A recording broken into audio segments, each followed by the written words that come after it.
Welcome to The Explainer. You ever wonder how our modern world just appeared? Well, it wasn't some kind of accident. Today, we're going to see how just two events happening at almost the exact same time kicked off this incredible 150-year chain reaction that completely redrew the map, reshaped art and science, and even challenged what people believed about God itself. So let's dive in. All right, here's our game plan. We're going to start by setting up the first couple of dominoes, a world just teetering on the brink of massive change. Then we'll watch as they start to fall, triggering a rebirth of ideas, the discovery of whole new continents, and a huge challenge to faith. And finally, we'll see how all of this chaos forged the very beginnings of the modern age. So where does the modern world really begin? Well, it wasn't just one single thing, but more like a perfect storm. And it all kicked off with two things that happened in the 1450s that, on the surface, seemed completely unrelated, but as we'll see, they would end up changing literally everything. Okay, so this is the big question we're tackling today. And for anyone studying this, if you can really get the link between these two events, everything else we're about to cover is going to click right into place. This is the key that unlocks this entire period of history. And here they are, our two starting dominoes. First, over in Germany, Gutenberg's printing press comes online. All of a sudden, you can copy ideas, not by hand, one at a time, but with a machine. Knowledge could now go viral. Then, at almost the exact same time, the ancient city of Constantinople falls to the Ottoman Empire. This slammed the door shut on the main trade highway to Asia, cutting Europe off from its supply of spices and silk. So you've got one event that spreads ideas, and another that forces people to find a whole new way around the world. Let's look at the first major effect of this. The fall of Constantinople had this totally unexpected side effect. You see, scholars and artists fled the city, and they headed west into Europe. They didn't come empty-handed either. They brought with them this treasure trove of ancient Greek and Roman books and ideas, knowledge that had been pretty much lost in Europe for centuries. This massive influx of old wisdom sparked a rebirth of art and learning that we now call the Renaissance. At the very heart of the Renaissance was this new way of thinking called humanism, and this was a huge shift. For centuries, the main focus had been on God and preparing for the afterlife. Humanism didn't get rid of that, but it added something totally new, a celebration of human intelligence, creativity, and potential right here, right now, on Earth. It was all about what we humans could achieve in this life. This slide really just captures the complete 180-degree turn in how people saw the world. The medieval motto was memento mori, remember you will die. The idea was basically that life is just a test you have to pass to get into heaven.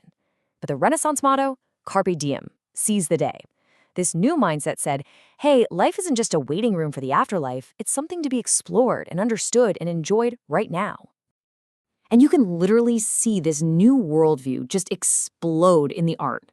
All of a sudden, it wasn't only the church paying for paintings anymore. Wealthy bankers and merchants wanted amazing art for their own homes. Artists like Leonardo da Vinci and Michelangelo started painting subjects from Greek myths and creating these incredibly realistic portraits of real people. I mean, they were even studying human anatomy to make their figures look truly alive, a massive leap from the kind of flat, almost cartoonish art of the Middle Ages. And this new spirit of questioning everything didn't just stop with art. It bled right into science. For 1,000 years, the church had taught that the Earth was the center of the universe. It was just an undisputed fact. But then you get thinkers like Copernicus who start actually looking at the sky, doing the math, and realizing, you know what? The old model just doesn't work. And so he proposed this radical idea that the Earth was just another planet revolving around the sun. This was a direct challenge to centuries of belief, questioning humanity's very place in the cosmos.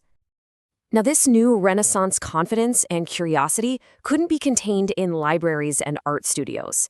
It spilled out onto the oceans, and it fueled a brand new age of exploration, driven by this really powerful mix of greed, faith, and a burning desire to just see what was over the horizon. For centuries, you had stories like Marco Polo's about the unbelievable riches of Asia that really fired up the European imagination. But remember our second domino? The fall of Constantinople. With the Ottoman Empire now controlling all the land routes, the old Silk Road was basically closed for business. It was just too dangerous, too expensive. So if Europeans wanted their spices and silk, they had to find another way. A sea route. So what was it that drove them to sail off into the complete unknown? Well, it's easy to remember as the 3 Gs, and this is definitely a key concept you'll want to remember. First, you've got God. They saw it as their mission to convert the world to Christianity. Second, gold. They were dreaming of finding mountains of gold and, more importantly, getting direct access to the incredibly profitable spice trade. And finally, glory. Every explorer wanted to become a hero, claiming new lands and new fame for their king and for their country. And this all led to this incredible high-stakes race across the oceans. Portugal took an early lead, with Diaz proving you could actually sail around Africa. Then Spain jumped into the game, funding Columbus's crazy plan to sail west, which led him to stumble upon the Americas. And just a few years after that, Portugal's Vasco da Gama finally reached India by sea. So in just over a decade, the European map of the world was completely and permanently changed. But right at the same time that explorers were redrawing the outer map of the world, another revolution was brewing that would redraw the inner map of Europe. That same spirit of questioning everything, which had already turned art and science upside down, was now taking aim at the most powerful and until then unquestioned institution of all, the Catholic Church. One of the biggest sparks for this whole conflict was the sale of something called indulgences. See, the church was raising a ton of money to build the massive St. Peter's Basilica in Rome, and one of the ways they did it was by selling these certificates that basically promised to reduce your time in purgatory after you died.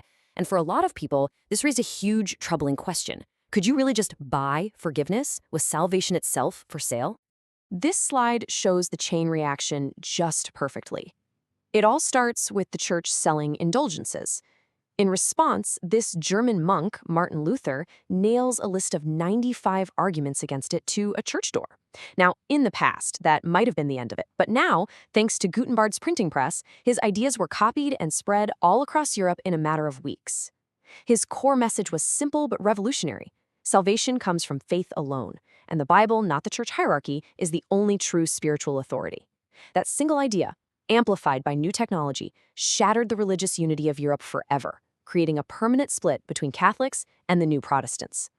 Okay, so what happens when all these powerful new ideas about religion, about individual conscience, about power and money, what happens when they all collide in one place? Well, you get a revolution. Let's take a look at the Netherlands. The Netherlands really became the perfect storm for all these new forces to clash. Let's look at the recipe for rebellion here. The main ingredient was their ruler, the super strict, ultra-Catholic Spanish king, Philip II. He saw all these new Protestant ideas spreading in the Netherlands as a direct threat, both to his power and to God. So he adds in a couple more ingredients: crushing taxes to fund his wars, and the brutal Spanish Inquisition to stamp out this new faith. This was a total assault on the Dutch people's long-held traditions of tolerance and local control. Tensions finally just boiled over in 1566. In this wave of anger, Protestants stormed Catholic churches and started smashing religious icons. King Philip's response was swift and brutal. He sent an army, which kicked off a war that would end up lasting for 80 years. But then, in 1581, the Dutch did something truly radical. They officially declared that Philip II was no longer their king. I mean, think about that for a second. This was a revolutionary idea, that people could actually fire their king if he didn't protect their rights. A few years later, in 1588, they formed an entirely new kind of nation, the independent Dutch Republic. And this is really the ultimate takeaway from this whole period. The old medieval world, the one that was unified under one church and had a really small map, was gone, forever. In its place was a world that was, well, messier. It was more fragmented, with competing countries and competing religions. But for the very first time, it was also a truly global world, connected by new trade routes, new conflicts, and ideas that could now travel all the way around the planet. A printing press and the fall of a city set off a chain reaction that built the world we live in. It really makes you wonder, right? What small events happening today might be the dominoes that completely reshape the future? That's definitely something to think about as you watch history continuing to unfold all around us. Thanks for joining this explainer.